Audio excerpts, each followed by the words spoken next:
Welcome to the Commercial Real Estate Show, your source for insightful analysis and enlightening discussions. Thanks for being with us. I'm Michael Bull, your host. Thanks for joining us on one of the 47 radio stations now, or maybe you're watching the show on YouTube, or maybe you're catching the show on iTunes or the show website, creshow.com.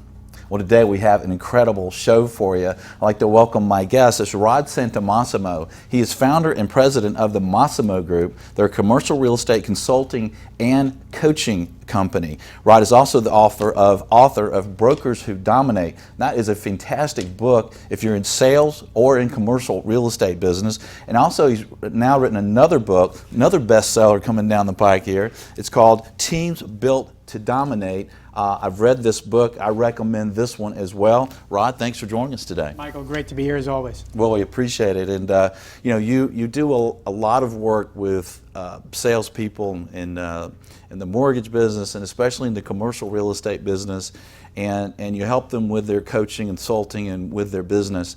And one thing that's gotten really larger, I guess, it's always been around, but maybe more popular lately, is having teams, right? And if you're not in commercial real estate brokerage or you're not running a mortgage business, the things we're going to talk about today may help you in lots of different businesses. So let's talk about the definition, or the best definition of a team. Well, in our world, in my world, what we wrote about, a team, there's two types of teams, right? There's the scalable team, the project teams. A big project, everyone comes together, you pull people based on their skills. Project's over, team's over. That's not really what we're talking about here. We're talking about a true integrated team, a small group of people that coordinate on an orchestrated effort. To me, that's a team. One thing, I have a quote from your book that I really liked. It says, "Just because you can do it faster and better doesn't mean it will make you wealthier." Absolutely true. Yeah. I'm a pretty good Excel analyst, I guess. I can do some pivot tables and everything. I'm not making money doing pivot tables. I'm not. I'm making money by developing my business, to my consulting and my writing. And so a lot of people they work on things because they enjoy it or they think they need to do it, but they're not becoming wealthy because of that. Right. And that's one of the things that's hard for leaders sometimes to kind of let go of, right? And let go, well, I need to do that because no one can do it as well as I can, right? Absolutely true. And that's where the quote comes from. You have to entrust and build a team of people that you know are capable to handle it. They may be like you, but that's okay. We don't want them all to be like you. Right. And let's talk about that. Let's talk about the makeup of a good team, because you just don't want to get a couple guys together because they want to hang out, right? No. You need some different personalities and traits, right? Talk to us about it. You do need different personalities and traits, and we dig deep in that in the book as far as personality traits. You look at a team, every team position has a unique need, both from a personality standpoint and a skill-based standpoint and a knowledge standpoint. You have to make sure you get the right skills and the right personalities within those roles so your team can be as effective as possible. Right. So you don't want two guys that are all just want to be on the phones all day and don't want to do anything else, right? No, in the book I say, well, if you got Mark Cuban and Mark Zuckerman and Donald Trump together, would they be a great team? No. No, they wouldn't. No. You need other folks to fill roles. So yeah, if you're having everyone prospect, who's going to fulfill the business? Who's going to win the business? Who's going to service the business? Right. So if you've got a great rainmaker, you may need someone else that's a little more organized and can help fulfill the business, right? Right. Someone that has, we look at that as more of a structure standpoint, more conformity, and that level of conformity they bring to the team that allows them to service the opportunities that you secure. Right, because you have to, as you said in the book, you've got to find the business, you've got to win the business, and then you have to fulfill the business, and sometimes people are better at certain things. Absolutely true. And I know, when I started out, maybe when you started out, we did it all ourselves. That was it. And we thought we could do it all. But the business has gotten so much more complex, demands of the client so much more intense. The cowboys and supermen, they're obsolete. Right. Well, let's talk about a little bit more of how you can evaluate those people. So if you're thinking about joining a team or starting a team, or maybe you're just adding more people to your team, how can you, in the interview process, get an understanding that, hey, this is hopefully this is the right match. This seems to be the right match. Sure. There's two specific things we do, even at the Massimo Group, when we build our team. Number one is applicable questions, qualifying questions, and then actual testing. Someone says, I'm great. Everyone says, I'm great at Microsoft Office. Well, go test them. Go test them. See how they do, right? I'm great at calling. Do some role playing. Hear them on the phone, how they do. So from that experience level, that ability level, you have to test that. And then from a personality level, there are a variety of tools. There's Colby, there's DISC, there's Myers-Briggs. We use a tool called the AVA, so we can assess the personality and how our personalities on the team can best communicate with those personalities to move the team forward. Right, and I like how much detail you go into about the AVA in your book, because we use a similar system at our office, and because some people come in and say, well, I'm motivated, right? I can get out and talk to people, and then you find out later that there's call reluctance there, right? Absolutely. And you can use those types of testing to get a better idea about that, and they're remarkably on point, aren't they? Yes, the right assessments, and that's the key. They're not tests. You can't pass and fail a personality assessment. They're an assessment. And the right assessments should be quite accurate. In fact, we ask our candidates and our clients, their candidates, ask your spouse or your girlfriend or your boyfriend if that is accurate. And more times than not, the spouse, girlfriend will say, oh, that's you. So. That's right. Yeah, and we've found that they're so right on that it's almost uncanny how that short a period of time with an online kind of question and answer thing that they can be that accurate. So it's truly it is a science, and the tool we use has been around for over 50 years now. It's a scientific methodology, and any assessment is a scientific methodology. So where the taker may say, how can they know that in 20 minutes? There's science behind it. Right.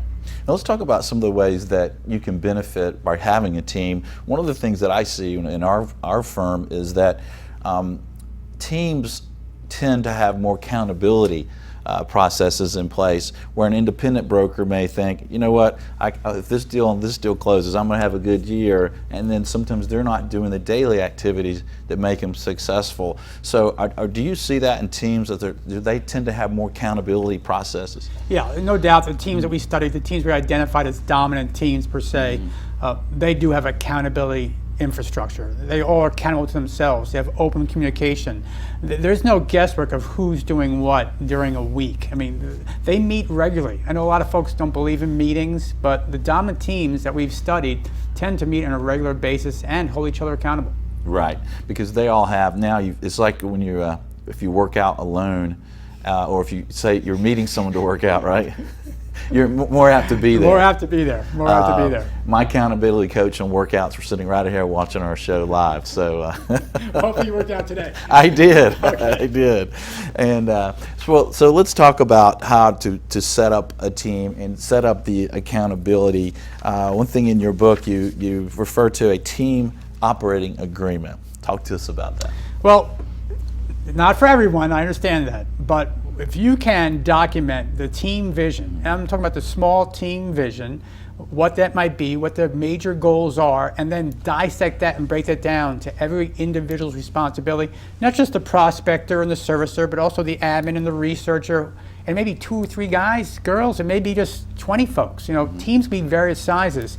So, but breaking that down to individual metrics, who's going to make how many calls, how often, how much networking sessions, what type of servicing, what kind of marketing campaigns, and so many other metrics you can dissect in your team, but lay it out there in a foundation that it's a living, breathing document that you can look at every month, every quarter, and say, okay, where are we on our operating agreement?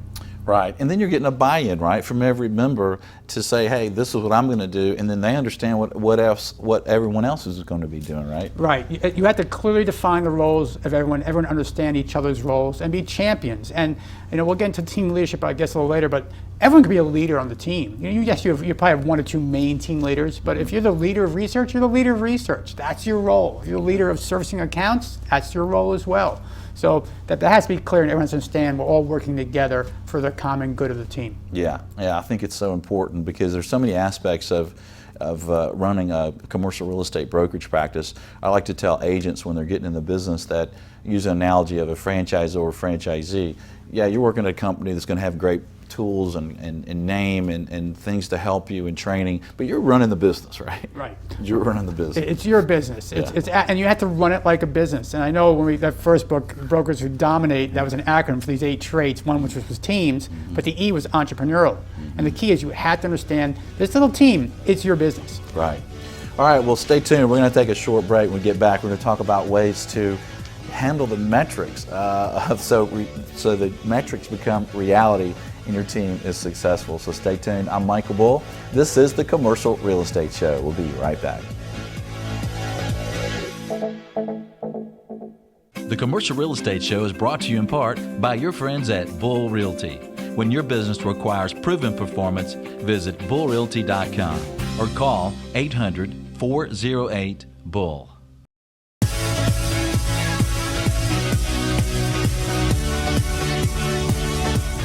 Welcome back to the Commercial Real Estate Show. I'm Michael Bull. Today we're talking to Rod Santomassimo. He's president and founder of the Massimo Group. He's also author of Teams Built to Dominate. It's a new book that's come out, and I really highly recommend it.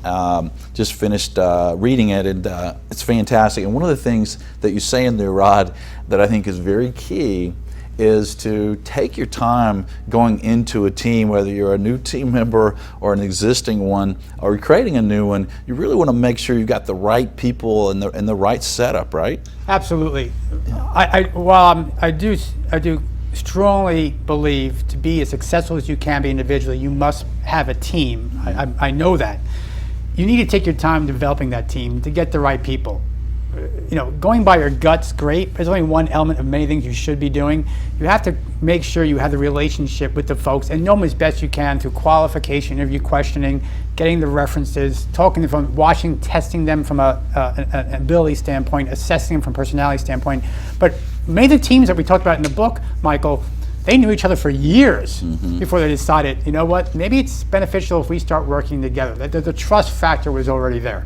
Right. And I guess one of those things is just the character, right, and the ethics of the person. If that doesn't match, then you could have an issue there, right? Absolutely. And that's where you have to sit down with that teammate and ask them, what's your vision in 5 years, in 10 years, and make sure it's consistent with yours. If they're not sure of that vision, they say, we'll see where this goes. I would tend to say, wait a minute, let's make sure we have, let's not go into this just trying it. Let's make sure it's going to work. Let's set it up to work. Right. And you might have that new rainmaker you think's a really great rainmaker, but they're a little more focused on themselves and the money they make than the client. And if you're a real client-focused person, that might not be a good match. Right? Not a good match at all. Yeah. In fact, one of the top killers of productivity in teams is a personality just isn't a good fit. Yeah. Whether it be the rainmaker or administrator, but you bring in a rainmaker, maybe you give them a more attractive fee arrangement, and guess what? You've now created a legacy issue that will just permeate the team, will become a cancer, and you can't get rid of that until you cut the head off of the team, and then you got a problem. Right. So. And another thing you want to know, right, is work ethic, right? Because if you've got, say, a 50-50 team or whatever it is, you kind of want to know when somebody comes in, if they share the same work ethic. So if you're working 7 to 7, which I tell my guys is just half a day, and you got another team member who's leaving at 3 every day and coming in at 10, that could cause a problem, right? You got to know yourself first. People say, hey, judge me on my results. They're playing golf, they're out fishing, they're not coming in, whatever they're doing, and they occasionally get a listing or a new opportunity. I got the results. That may not fit your team and your culture, where everyone else is really there, whatever hours your team may be there, and working together and building that culture. So I do believe work ethic and the teams we focused on in the book, all those teams, everyone says that people work hard. These teams really work hard. They're there early in the morning, late at night, weekends. I had some interviews in the book with some folks. I didn't mean to, but I'd be talking to them at 5 in the morning, and next thing you know, it would be Sunday night, it'd be 9 at night, and I'd be talking to somebody else because that was the time they were working. Right. Yeah, I noticed that as well. These dominant teams, these people who do really well, they have very strong work ethics, and they calendar their prospecting. And I like the way there's a lot to learn in here in this book about being a good salesperson and being successful that doesn't have to do with teams. So there's some great information. But back to teams. So let's talk about some of the personality traits. Okay. Tell us about that and how to handle that. Well, we'll just focus on the tool that we use, the assessment we use. Again, not a test. Any assessment generally is two-dimensional, Colby, disc. You have to fit a certain metric. And for this assessment, you look at 4 metrics, and those 4 metrics, 1 to 9, they must equal 20. They just have to equal 20. So from 1 to 9, low to high, assertiveness would be number 1. Looking at someone's assertiveness. Now, they could be goal-oriented. They could be driven. Now, assertiveness is not aggressiveness. Right. Understand that. Right. And so we don't necessarily want someone aggressive versus assertive. And then let's say you look at sociability, second vector, sociability. Are they more likely and more comfortable working by themselves, or they want to be out there and more comfortable in that zone of naturally being social and personable? You have to understand that. Third vector we look at is calmness. So now it's fair to say top producers, individuals, not very calm. Right. They're not. They're impatient. But that's what you want. You want that. They're not very calm versus very patient. Can take the details, look at the whole picture. That's how folks are. Now, last but not least is conformity. That's structure. So look at someone's structure. Are they independent? Long, big picture, free to act. Or are they better in a corporate environment with policies and procedures and where they fit? And believe it or not, that's why you need a team, because you cannot be a high in each one of those vectors. You can't be a 9,999. First of all, it equals 36, and the rule is 20. So that's how we look at things as far as teams and where people fit based on the roles they're going to establish in the team. Yeah, I like this quote from your book that I found. This one made me laugh. They love to hunt and kill, but don't ask them to prepare the meal. Don't ask them to prepare the meal. Right. That's a madman scenario right there, right? Right. So, no. So if I'm assertive and I'm sociable and I'm more of a rainmaker, then I may want somebody on my team that has a little more calmness, right? And it has a little more conformity. Absolutely. You want more calmness, more structure, someone that serves that opportunity. Absolutely. Yeah. And then what about, talk to us about what some of the great teams are doing as far as handling, the metrics, the daily activities that make us all successful. And then not only how they're having the team members agree to it, but then how do they check on it? How do they make sure it happens? Sure. Many of the teams we studied have CRM systems where they actually integrate their metrics within the systems. It's a shared dashboard, so everyone sees what everyone's doing. That's one opportunity.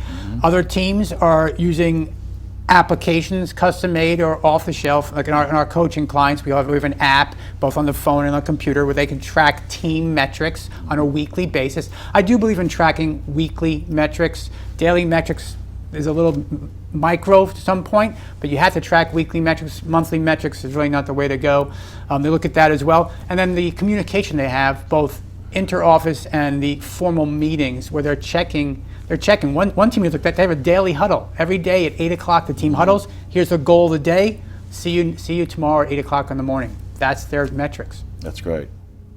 So you'll do the right things you need to do every day and every week. And like we started out talking about, I think that's one of the greatest advantages to me of a team is that accountability. Well, what about goals? How do you inject goals into the whole team process? You have to look at the team itself beyond the professional, objectives and pursuits, because there are individuals, there are people involved, so everyone has their own individual goals. Many of the teams that we wrote about, the leadership will actually make sure they're applying and integrating those personal goals to professional goals, just the way it has to be. But from a professional goal standpoint, the leader and the team, they work together and they establish what the key goals are for that team, and they break it down to individual goals to get that team moving forward. Okay, and these are not just goals for the week. These may be 1, 5, 10 years out. Oh no, they're 5-year goals at the minimum, but they look at where we want to be. Where does this team want to be in 5 years, right? Where do you want to be in 5 years? Is that consistent with the team vision? And then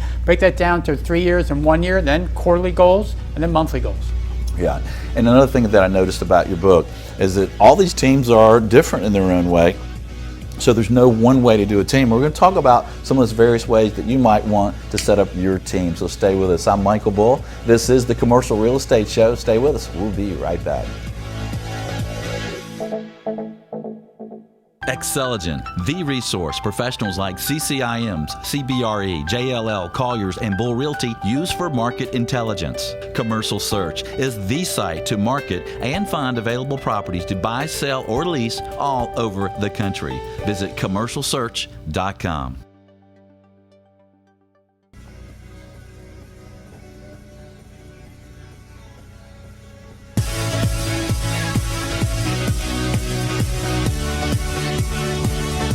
Welcome back to the Commercial Real Estate Show. I'm Michael Bull. Today we're talking about successful teams. My guest is Rod Santomassimo. He's president and founder of the Massimo Group, and he also he wrote this book. He didn't build this team. You have a great team though.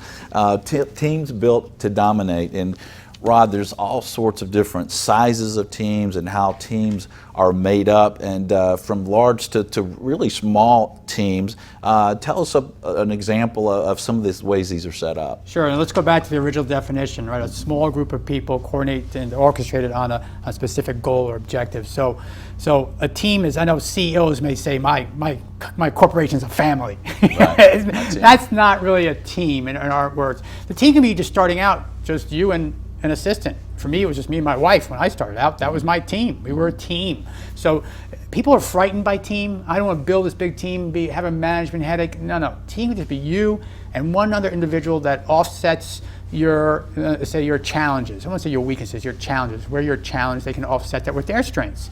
And the team can go from there from 2 to 3. The teams you talk about in the book, many teams were 3 or 4.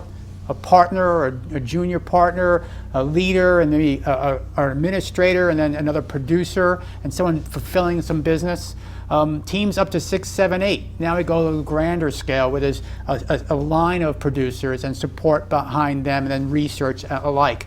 The largest team we talk about in the book is a team of 20. And that team, if that word family, based on their culture, is accurate for a team that large, they are truly a family. Everything they do is integrated into their culture, what they do in the community, what they do with each other outside of work. So that team, as much as 20, can be that size as well. You get beyond that, and that's an exception. Most teams, you're looking at 8 to 9 on the high end.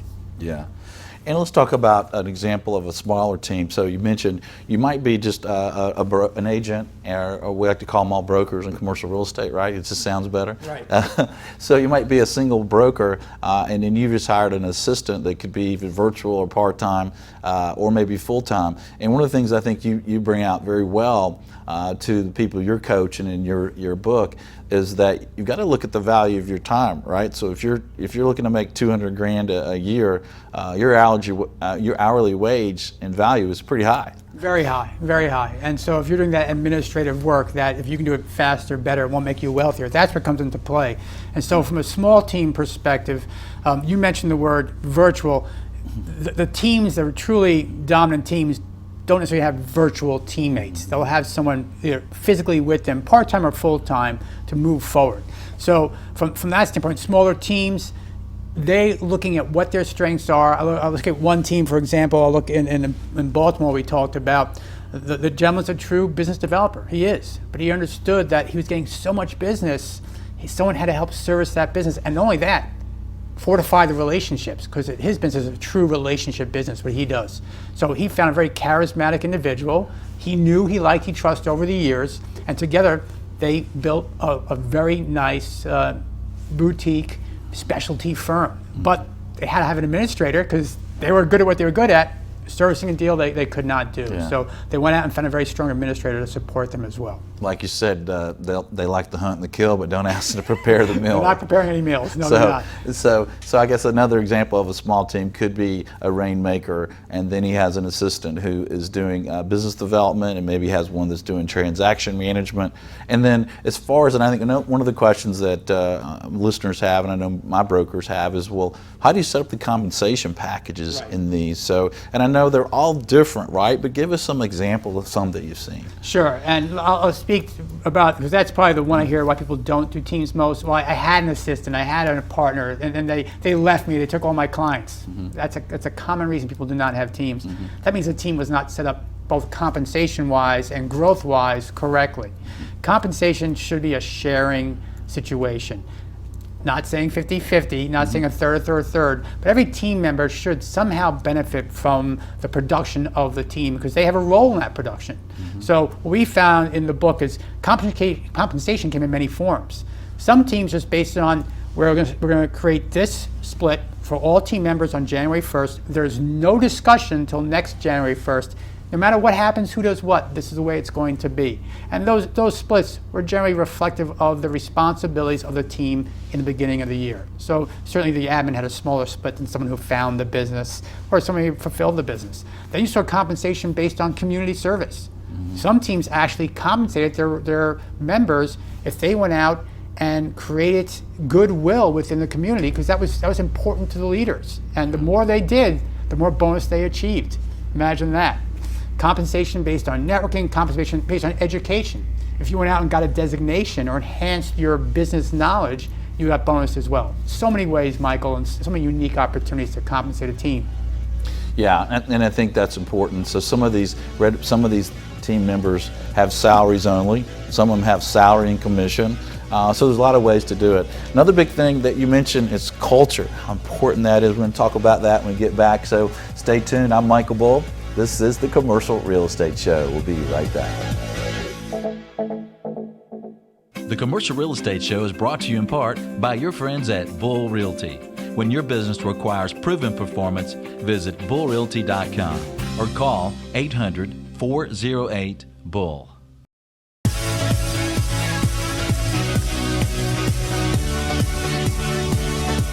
Welcome back to the Commercial Real Estate Show. I'm Michael Bull. We have Rod Santomassimo with us, the Massimo Group, with us today in Studio One in Atlanta, and we're talking about Teams Built to Dominate. It's a great book he wrote, and one of the things that you state very well in your book is the importance of culture in a team. Talk to us about that. Sure.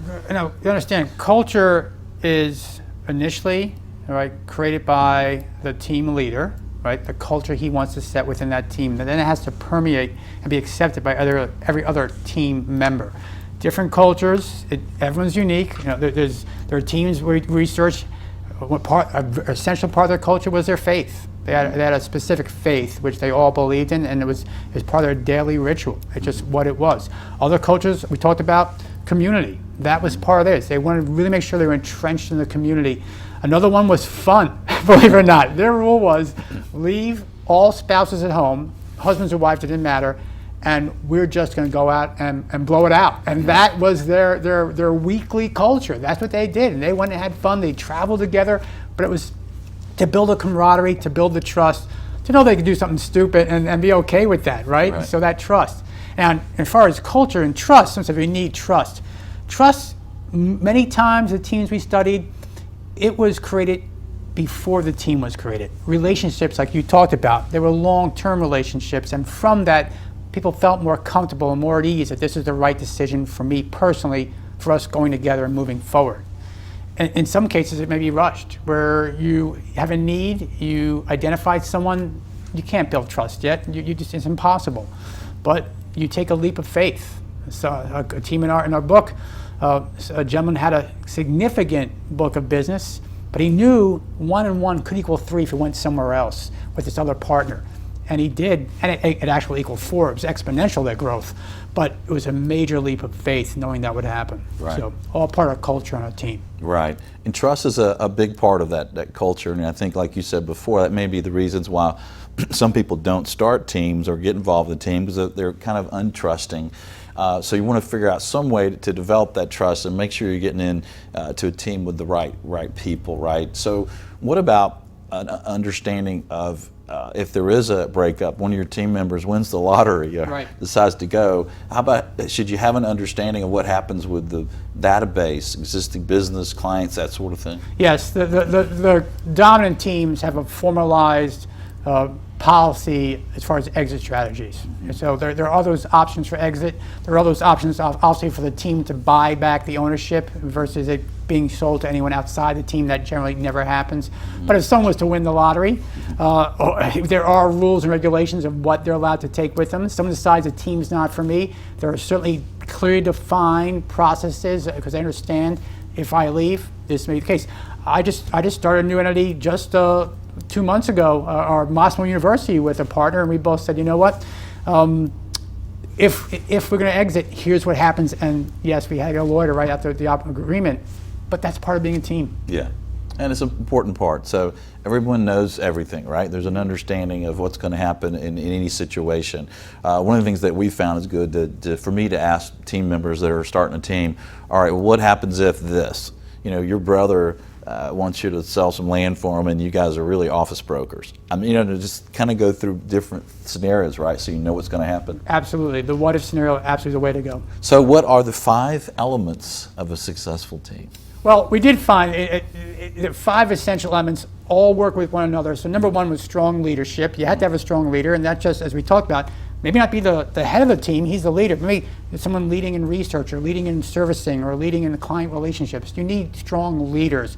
The leader's always going to take a risk. Let's face it, they're the one taking the risk. They're the one with the vision. You need that strong leader. And the leader's going to pick number 2, the right people. I know Jim Collins, good to great, get the right people on the bus, get them in the right seat. Well, make sure you get the right people on the bus, the right seat, assess them, qualify them, empower them to be the right people, but also make sure you get them in the right role. And that's what the real team is. Get them in the right role to be successful for the team. No doubt, culture you talked about a little bit already. Culture is key. It permeates the team. Also, the communication is essential. Teams we researched and studied, open communication, open floor plans, very little private offices in teams we studied. For those that were private offices, the doors were always open. They wanted to hear each other. They want to have regular meetings and make sure they have formal communication. The idea of, hey, we sit next to each other, we're good, doesn't work. Yeah. Formal communication. And last but not least, you talked about it, structure. How is the team structured? What's the org chart look like? What's the policies look like? What are the regulations and guidelines that team is known to follow? Structure is essential as well. So put those 5 together, you're a pretty dominant team. Yeah, and let's talk about one of them a little bit more. And you said the right people, which we've talked about today, but you also said the right role. And one of the things I noticed with one of your teams was, or maybe more than one, was that they brought someone in they knew there was a talented person, but they found out later maybe that was a better role for them. Yeah, and that happens. All teams go through this, right? It's growing pains. So you bring someone on, it didn't quite work out like you thought, because you're really, wow, I didn't really, maybe you didn't assess that person, both on their knowledge or their skills or their personality traits, and that was the case in a couple of those we talked about in the book. They said, I know that person, they do great work, I think they'd be great in commercial real estate, and guess what? They were not. And in fact, it infected the entire team. And once that person was asked to leave, the team went back to being more productive. Yeah. So you got to watch that one bad egg, right? One bad egg.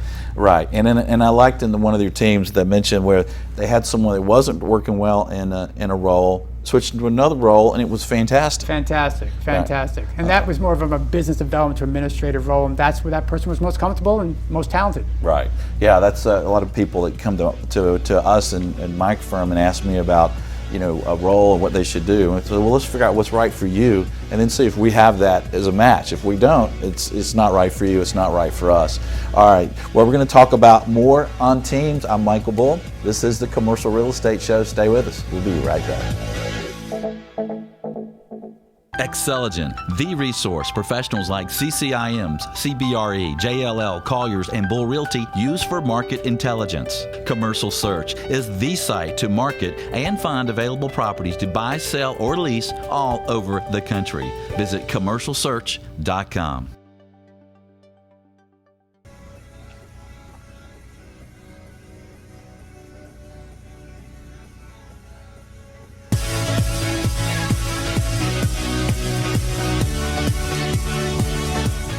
Welcome back. I'm Michael Bull, and this is the Commercial Real Estate Show. We're in Studio 1 here with Rod Santomassimo from the Massimo Group. He's also the author of Teams Built to Dominate. So, Rod, if there's some listeners and viewers out there that they like the ideas of being on a team or starting a team, how should they get started? Well, if you're on your own or you need other folks on your team, the first thing I'd say is, what are you doing, right?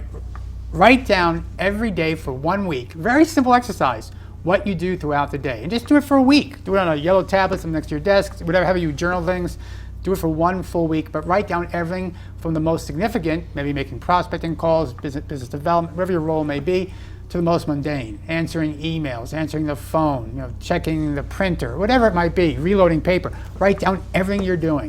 And then what I want you to do is I want you to look at that list and really ask yourself, why the heck am I doing this? Why the heck am I doing this? Yeah. And if the answer is money, then you're making a huge mistake. Because there's no greater investment than investing in yourself and your team. And the ROI on adding a team member, you may find that you're looking at emails all day long. Someone else could do that for you. Yes, they can. I know most people think only I could do this. It's so incorrect. I started out that way. I thought only I could coach, and now I have 20 coaches, and I don't coach at all. I run a consulting company and a coaching company. You have to see what you do. It's got to start with what you're doing and identify things you need to stop doing. Okay, and then you're talking about evaluating yourself too. I guess you also got to understand really what you're good at, right? Right. And what you don't like doing. Right. Well, not only what you're good at, but what you enjoy doing, but also from a team perspective, what's your best role in that team? Right. Now, you may be really good. I thought I was a really good coach, and I think I'm a really good coach. I do. Yeah. But out of hundreds of clients, right now I only coach one, two maybe, because that's not the best for my company. It's just not is. Right. So beyond what you may enjoy, which is very important, don't get me wrong, but what's the best role for you and for your company and for your team, from a growth standpoint? Okay, so you've identified all the tasks, all the things that need to be done. Now you've looked at yourself to see what your personality trait is, what you should be doing, and maybe what you shouldn't be doing. What's the next step? Go write the job description. That's the big step. It really is. People say, go hire. No, don't go hire someone. Define, clarify. What's that role going to be that's going to help you propel your business forward? Go write a job description. You know, on the internet, there's Googles of them in the internet, right? Write a job description of what you need, and then go find that person. It's actually easier today to find help than you ever thought possible. It just is. Yeah. And then I guess the next step would it be to figure out how you're going to test them, or if you're going to use AVA? Well, I highly recommend personality assessments, and again, not tests, but assessments, AVA, Colby, Briggs, whatever it might be. Just to make sure that you know how to best communicate with that person. It will share with you your personality versus their personality and how you work together, but also test their skills. Don't assume anything that someone says they're good at X, Y, Z. Test them from that perspective, yes. Okay, and should you think about how you might set up the compensation? Absolutely. For some folks, that's the scariest part, right? And so now I'm going to have to look at taking some regular salary out, or maybe some piece of my production. Well, if your production increases, 1 and 1 should equal 3, that's not really an issue. Salary, this is what I think people have to realize about salary. Let's say you hire someone for, I'll throw out a number, $50,000, $30,000, whatever it might be. Say it's $52,000 to make the math simple. You're not paying someone $52,000 up front. Right? It's a payment plan. You have a payment plan with a new employee. Right. It's $1,000 a week. It's a beautiful thing. So guess what? If they fail, if you fail and bring that person across, the investment's actually pretty small, but the return on that investment will be significant when you think about compensation. Right. All right. What are some mistakes to avoid? What's the top mistake to avoid? We're at the end of our time. Okay. Don't assume you have to do it yourself, number one. Don't assume I've got to do this myself. That's the first thing, because you'll never build a team. If it didn't work, try again. You got burnt, go back at it, do it better. Clarify what you want to do. If you're on a team, don't assume you know them and you can communicate and, we got it. Have those formal meetings. Communicate all the time. Keep it open. Rod, good information. Thanks for joining us. Michael, thank you. And thanks for joining us out there on the 47 radio stations, iTunes, YouTube, and the show website. Be sure and join us next week. And until you join us next week, be sure you always lead, learn, and laugh, and see the Commercial Real Estate Show. The Commercial Real Estate Show is brought to you by Bull Realty, a great place to do business. Xceligent, information for the professionals. And Commercial Search, properties for sale and lease. To access these companies or for additional videos, podcasts, and articles, visit CREshow.com.